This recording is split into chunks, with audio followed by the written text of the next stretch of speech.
What was once a winning message for President Trump is now appears to be a growing liability. Harry, just stay here for a second. Okay. New polling shows independents are turning somewhat sour on President Trump's economic leadership right now with the rollout of his tariff agenda. And that's exactly what Harry Enton was doing, looking into the numbers to bring it to you. Okay, we're focusing in on independents on this one. Yes. So where does he stand with independents? Just kind of base. Yeah, we'll focus in on independents here. And independents feel that Donald Trump has vacated the center of the electorate, catering to his base. What are we talking about? Well, let's talk about the overall net approval ratings. We're going to look at the worst ever at this point in a presidency. The old record among independents for the worst ever was Donald Trump back in 2016, a net approval rating of minus 16 points. Well, Donald Trump has broken his own record here. He now holds, in this particular term, the worst ever net approval rating at this point in a presidency among independents at, get this, minus 22 points. He is 22 points underwater with independents. That breaks the old record that belonged to Trump. He has set the new record. He is completely underwater with the center of the electorate, Kate Baldwin. And this is overall. This is on all the issues. Now, focus in specifically on the economy. Yeah, let's focus in on the economy, right? What is driving this overall approval rating for Donald Trump among independents to go underwater? Let's take a look at the economy. And let's take a look at Trump's net approval rating on it and look at the trend line over just the last few months. You go back to January, he was slightly above water with independents at plus 1 point. Look at this drop, Kate. Oh, my. Minus 29 points. That's a 30-point drop in under 3 months of time. What independents are hearing from Donald Trump, they hate. They hate what they're hearing from Donald Trump, and they are abandoning him in record numbers. At this point in his last presidency, he was about at even, at 0 points in terms of his net approval rating on the economy, and now he's at minus 29 points. You go back through the record books, I simply put, Kate Baldwin, can't find anything close to this. This is such a record that there is no historical analogy to be 29 points underwater on the most important issue of the day with independents. This right here, my dear friends, is political poison. If an election were held today and Donald Trump's net approval rating in the economy was minus 29 points with independents, I'm not quite sure how Republicans can hold on to the House of Representatives. Is it all tariffs that are driving this? Yeah, okay. So let's take a look here at tariffs. This is definitely part of it. A clear plan for tariffs and trade among independents. Look at this. 57% say no. He doesn't even have a clear plan for what he should be doing with tariffs and trade. And when asked whether or not they like the idea of additional tariffs, guess what percentage of independents say no, that they oppose it?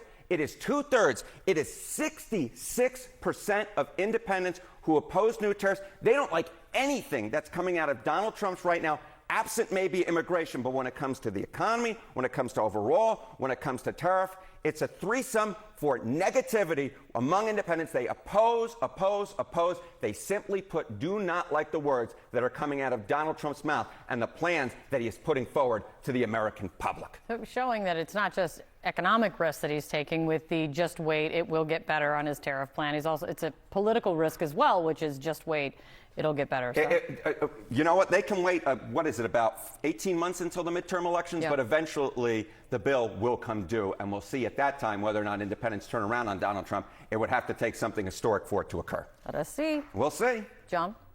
All right. With us now is Congresswoman Mikey Sherrill, a Democrat from New Jersey. She is running to be governor of that state. Congresswoman, thank you so much for being with us. As we said, you're out there running for governor right now. What specifically are New Jersey voters telling you about the president's tariffs? Oh, I think New Jersey voters are telling me what you were seeing in that poll. They're very unhappy with these tariffs because they're affecting people's day-to-day lives. I mean, here we are having an affordability crisis in New Jersey. I'm running to make sure we can drive down the cost of housing, drive down the cost of utilities, improve the broken healthcare system.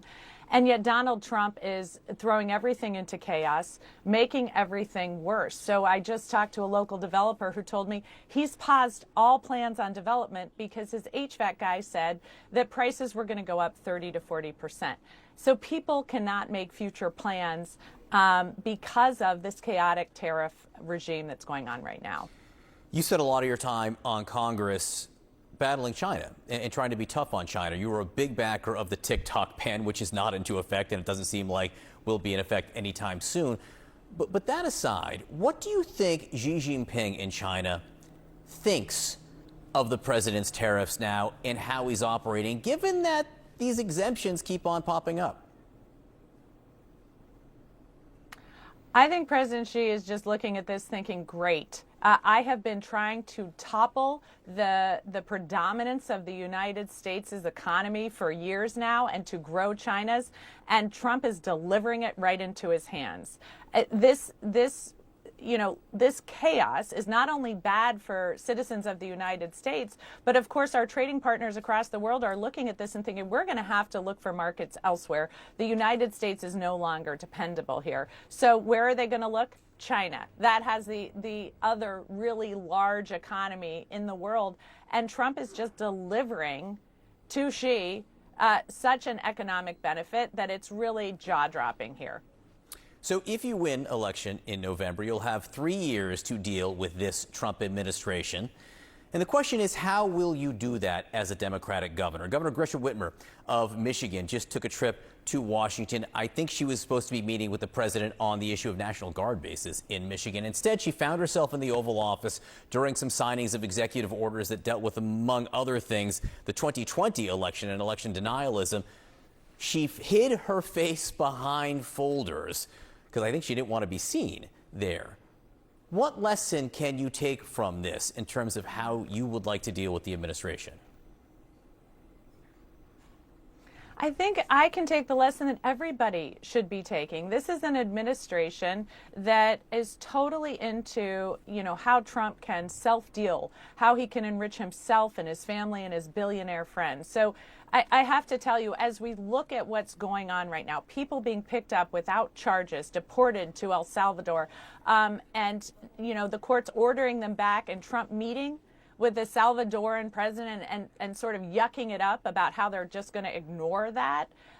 Everyone should be concerned, because then you're next, right? I have served in places across the world where this kind of thing happens. And I will tell you, it doesn't stop here. It goes on to encompass people who speak out against the dictator in charge. So everyone should be concerned, and working with him has such downside risks. So when you see him picking off law firms, when you see him picking off schools, they think they can work here and kind of keep their heads down. It never works out that way. You're always put in that kind of position that we see where it somehow emboldens, enriches, helps Trump, and destroys you and whatever you are on a path to do, including all of the values of this country. Does that mean you think it's a mistake? You thought it was a mistake for Gretchen Whitmer, the governor of Michigan, to go try and work with him on things?